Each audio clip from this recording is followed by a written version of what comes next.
Baik teman-teman, kita bertemu lagi di sesi kompetensi.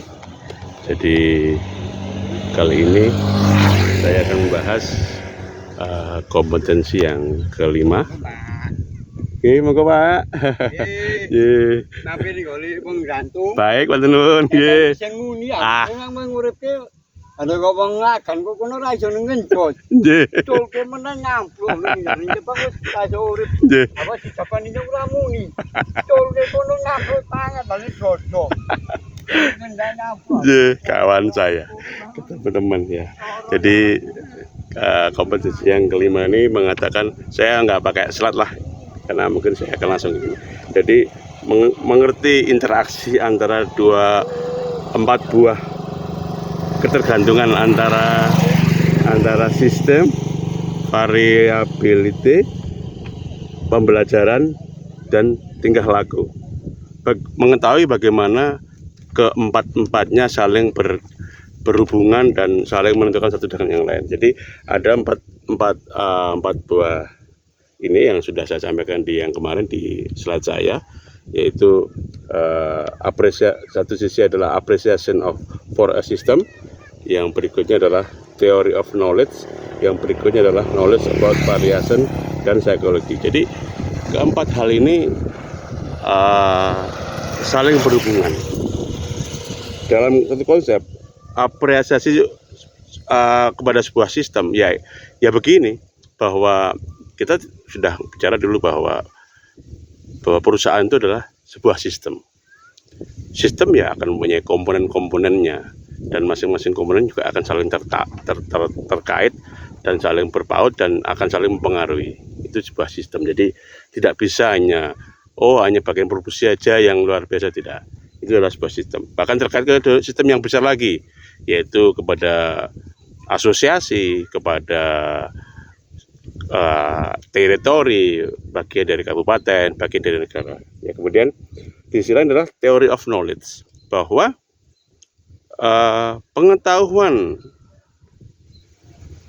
itu adalah didapat dengan cara yang disengaja maupun tidak. Yang disengaja adalah misalnya kita belajar sesuatu sehingga kita mendapatkan pengetahuan. Tapi ada juga pengetahuan yang a priori. Kalau tadi kan superiori. Jadi kita berdasarkan pengalaman kita sehingga bisa mendapatkan pengetahuan. Itu adalah yang sengaja kita cari, kita dapatkan.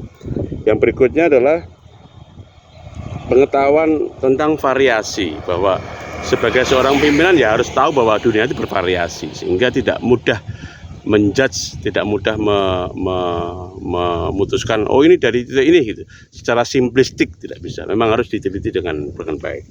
Kemudian di sisi lain adalah psikologi. Jadi memang keempat itu saling mempengaruhi dan saling terkait. Jadi misalnya kalau contohnya adalah ini bicara mengenai sistem. Misalnya ada sebuah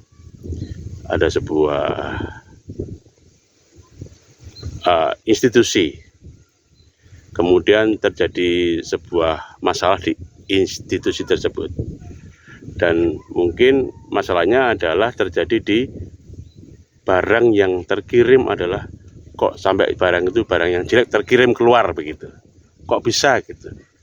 Bagaimana orang-orang dari mulai bagian depan sampai bagian terakhir yang mengirim itu kok sampai tidak tahu begitu. Jadi tidak simplistik. Kenapa toh yang nggak diterima itu, kenapa toh? Karena ternyata sampai di pelanggan itu kok barangnya, misalnya dia sebuah lampu gitu ya, dari sekian biji yang sekiannya nggak nyala gitu, nggak nyala begitu, sekian persennya tidak nyala gitu. Jadi kemudian kalau simplistik ya begini, siapa yang bertanggung jawab mengeluarkan barang itu sampai harus nyala baru bisa terkirim dan sebagainya, itu siapa gitu. Mungkin simpelnya ya orang produksi ngomong ya orang QC itu, QC bagian akhir gitu. Tetapi kalau kemudian bisa dilihat secara sistem yang besar, bahwa tidak melulu di situ. Jadi kalau kemudian kita sangat mudah mensimplistik, bagian ini yang salah gitu ya, itu jangan-jangan si pelaku yang QC tadi juga sudah melakukan pekerjaannya setengah mati. jangan-jangan si pelaku QC tadi juga sudah melakukan tugasnya dengan aturan yang sudah dibuat oleh perusahaan itu gitu. Tetapi kok masih bisa lolos gitu ya. Nah, dalam menentukan itu bagus atau tidak, dia juga menggunakan alat begitu. Nah, kalau kemudian kita bicara keterkaitan antara pemahaman orang belajar, kemudian menghargai sebuah sistem. Jadi hasil di tempat lain yang begini belum tentu dihasilkan hanya melulu oleh orang itu. Bisa jadi karena proses sebelumnya. Itu sistem. Kemudian ada knowledge mengenai variasi. Kalau kita bikin 1000, ke 1000-1000-nya itu pasti berbeda. Cuman kebervariasiannya apakah masih di dalam konsep yang common cause atau kerusakan yang masih bisa ditolerir, yang itu artinya secara sistem masih bisa diterima, atau special cause yang sebenarnya ini ada sesuatu yang salah sehingga ada beberapa yang rusak karena sebenarnya sesuatu yang salah besar yang kita sampai nggak tahu, itu common cause. Kemudian kalau secara psikologi ya bahwa manusia itu saling terkait, bahwa di mana ada manusia di situ diperlukan psikologi, karena psikologi adalah mempelajari bagaimana orang berpikir, bagaimana orang berpendapat, bagaimana orang dan bertingkah laku. Itu adalah melulu itu bertingkah laku itu adalah melulu dipengaruhi oleh bagaimana apa yang dia pelajari, apa yang dia dapat, apa yang dia dengar, apa yang dia lihat, apa yang dia contoh dari atasannya. Itu social learning. Jadi orang tuh belajar, sehingga kalau ada begini ya aku nanti dulu misalnya begini, saya pernah dengar lah orang ini bekerja sudah mati-matian gitu ya ini ngomong simpel lah, orang yang bekerja di sebuah bagian yang memang penerimaan barang untuk apa berat ngangkatin semua gembrobyos, kalau orang Jawa bilang gembrobyos keringetan gitu ya. Terus ya wajarnya sebagai manusia biasa dengan kekuatan tertentu dia pasti akan capek lah. Nah kebetulan habis menerima barang yang banyak, dia mungkin agak sebentar istirahat gitu. Ini contoh saja, sebentar istirahat dan minum es, ngambil dari kantor, minum es sebentar supaya agak lega, duduk sebentar lah karena beristirahat. Tapi karena di situ sistemnya adalah manajemennya akan based on fear, berdasarkan ketakutan, karena misalnya di situ sudah diperintahkan para kepala bagian, para ini, nanti kalau si A, B, C, D semualah anak buahmu ada sesuatu gitu ya, kamu catat ya supaya besok pada saat mau naik gaji kita bahas tuh kekurangan dia gitu. Kita bahas supaya kekurangan dia itu mempengaruhi hasil remunerasi dia gitu.